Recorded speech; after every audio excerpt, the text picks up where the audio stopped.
परवेज़ इलाही साहब जो हैं साबिक वज़ीर आला पंजाब, उनको ईद के बाद गिरफ्तार कर लिया जाएगा। क्या बना हसन भाई, ईद तो गुजर गई। जी बिल्कुल सही कह रहे हैं आप हसन साहब, मैंने बिल्कुल ही खबर की थी। एक्चुअली हुआ ये कि 20 अप्रैल को कोर्ट में गए प्री अरेस्ट बेल के लिए चौधरी परवेज़ इलाही साहब, ये अकाउंटेबिलिटी कोर्ट था, उसमें एक जज हैं अली रज़ा साहब। अब जब उस करके कहानी सुनाते हैं आपको, अली रज़ा जज के सामने पेश हुए तो अली रज़ा साहब जो जज हैं खुद, वो बड़ी रिस्पेक्ट से चौधरी साहब को मिले। कहा चौधरी साहब, मेरी जो ज़िंदगी है ना, अल्लाह ने तो दी सी ज़िंदगी, लेकिन जो मुझे दूसरी ज़िंदगी मिली है वो आपकी कैसे मिली है।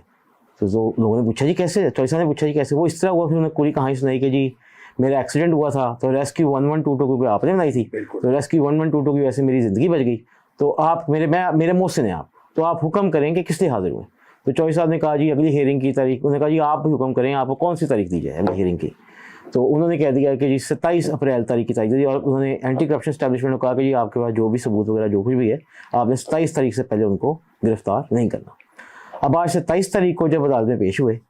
तो फिर वही जज साहब का रवैया उनका सब बहुत अच्छा था। जज साहब ने उनको कहा कि जी आए आप, बल्कि मेरी जगह तशरीफ रखे, उन्होंने कहा नहीं, वो खड़े रहे, वो रोस्टर में आए बैठे नहीं। लेकिन उन्होंने जब ये एंटी करप्शन वाले ने कहा कि जी हम इनसे जिरा भी करना चाहते हैं और इंटेरोगेशन करना चाहते हैं, हमें मौका दिया जाए, हम तफ्तीश शुरू करना चाहते हैं परवेज़ इलाही साहब के साथ, तो उन्होंने कहा जी जो भी तफ्तीश करनी है इधर ही करें। जिस पर एंटी करप्शन की वकला ने जज साहब को कन्विंस करने की कोशिश की कि सर हमें मौका दिया जाए ना, हम अपनी कार्रवाई को आगे लेके चलें, क्योंकि इस केस में उनके ये केस बेसिकली मैं आपको बताता जो हसन, ये वही वाला केस है जो हमने स्टोरी की थी कि LWMC ने एक फॉरेन कंपनी को 2.9 बिलियन रुपीज़ दिए थे, और वो आउट ऑफ मतलब रूल्स को फॉलो नहीं किया और जल्दबाजी पेमेंट की गई। उस वक्त के जो CEO थे उनके थ्रू पेमेंट कराई गई, चेक के थ्रू की गई। इसके बदले में जो उस कंपनी के यहाँ पे पाकिस्तान में एक ऑफिशियल थे, उन्होंने पेमेंट की मोहम्मद खान भट्टी को। बीच में मोहम्मद इलाही साहब के फ्रंटमैन भी थे ज़ुबैर खान साहब, और ये GOR वाले घर में मोहम्मद खान भट्टी की हुई थी। अच्छा, इसके बारे में सबूत भी मौजूद हैं और गवाहान भी मौजूद हैं और गवाह भी दे चुके हैं, लेकिन वो उन्हें सुनने को तैयार नहीं थे और उन्होंने कह दिया अभी उनको कहा है कि जी कार्रवाई अब कल दोबारा कोर्ट में है मुकम्मल। अच्छा, अब इसमें बताता चलूँ, जो मोहम्मद खान भट्टी हैं इसी केस के अंदर, जो बाकी दो को एक्यूज हैं मोहम्मद खान भट्टी और ज़ुबैर खान, इन दोनों को जो मजिस्ट्रेट हैं विर्क साहब हैं, गुलाम मुर्तज़ा विर्क साहब, उन्होंने जो है दोनों को डिस्चार्ज कर दिया। अब प्रॉब्लम ये है कि इसमें सबूत मौजूद हैं, अली अनान मलिक भी बता चुके हैं, क्योंकि प्रेशर सबूत के बावजूद उनको जो है डिस्मिस किया। बल्कि इवन ये भी कहा जा रहा है, बल्कि कुछ समाज ज़राए ने कंफर्म किया है कि मोहम्मद इलाही साहब ने, परवेज़ इलाही साहब ने जो उसमें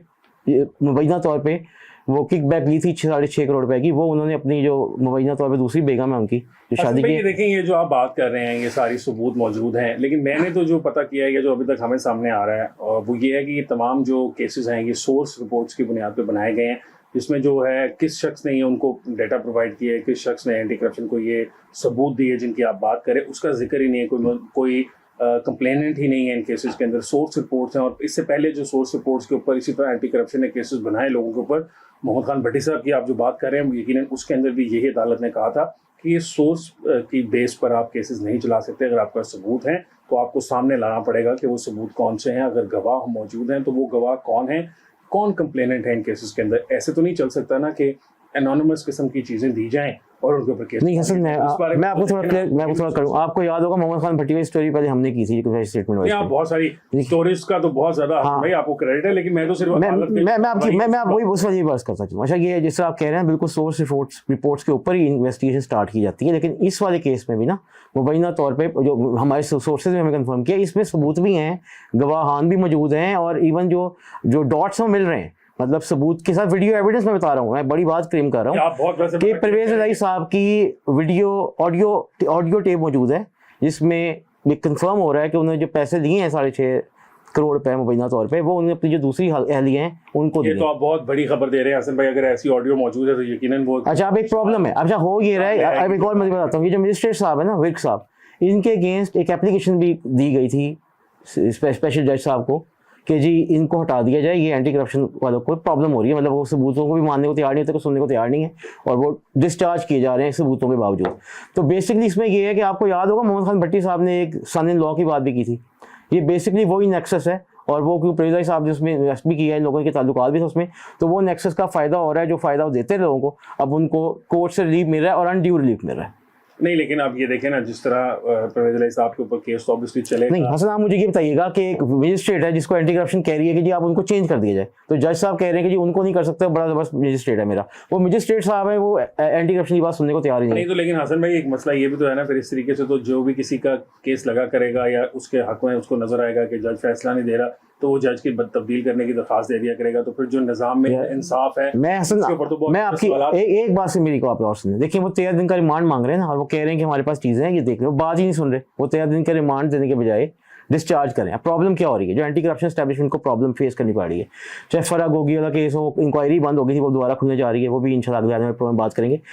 जो जिसे केस है जिसमें सबूत भी मौजूद है, वहाँ जो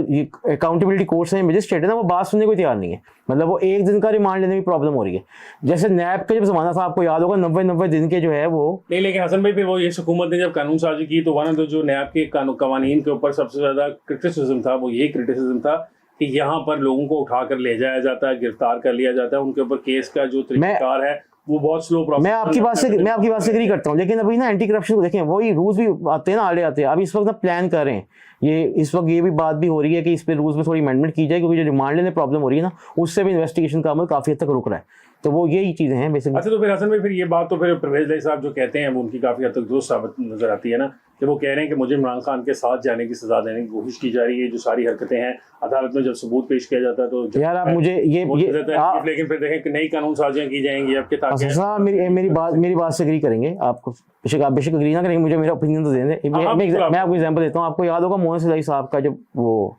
ये फॉरेन ये जो गेट्स आई, ये जो लीक्स हुए थे, इसमें इनका एक लीक्स में इनका नाम भी था, और उसके अगेंस्ट इमरान खान साहब ने कमेटी बनाई थी, और उसमें कुछ उस वक्त यही परवेज इलाही साहब ब्लैकमेल करते थे, कहते थे जी ये जो मोहन इलाही साहब को इसलिए टारगेट किया जा रहा है ताकि हमें दबाया जाए पंजाब में। तो ये बस ये चेंज हुई है उनकी पोजीशन, बाकी सब वैसे ही है, इस मुल्क में पकड़ा कोई नहीं जाता। लेकिन इस दफा नजर आ रहा था कुछ सबूत, मैंने खुद भी कुछ देखे हैं, जो मैं आपको कह रहा हूँ, इसकी बुनियाद पे सबूत मौजूद हैं, और इस दफा अगर कोर्ट इनके साथ ताउन करें तो मेरे ख्याल में गिरफ्तार में आ जाएगी। कोर्ट किनके साथ ताउन करे? एंटी करप्शन के साथ करे, और एक्चुअली कोर्ट जो है वो लॉ को फॉलो करे ना, या बेसिकली मौजूद है, बिल्कुल लॉ को फॉलो करे, और इनको जो अगर मौजूद है सबूत तो उसको देख के फैसला किया जाए, खुद से फैसला ना कर दिया जाए और लीव ना दे दिया जाए। अच्छा, तो मुझे ये बताएं, आपके चलें ये तो एंटी करप्शन के केसेस और ये तो साथ साथ चलता रहेगा। कल आपने प्रोग्राम में डिस्कस किया था टिकट्स के बारे में कि पंजाब में जो पाकिस्तान तहरीक इंसाफ है, उन्होंने जो टिकट्स अलॉट किए थे उसमें काफ़ी ज़्यादा मसाइल थे, गलत लोगों को दे दिए, कुछ से वापस लिए गए।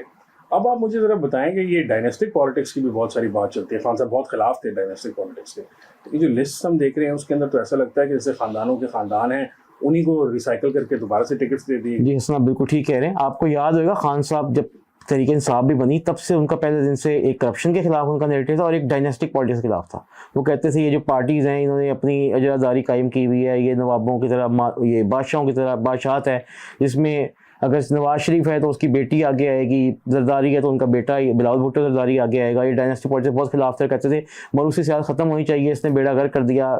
हमारे एशियन ममालिक का और जो डेवलपिंग कंट्रीज हैं उसमें। लेकिन अब इस दफ़ा जब देखने में आया, खान साहब जो इतने बड़े वोकल थे और बहुत खिलाफ बोलते थे डायनेस्टिक पॉलिटिक्स को, कहते थे हम ख़त्म करेंगे,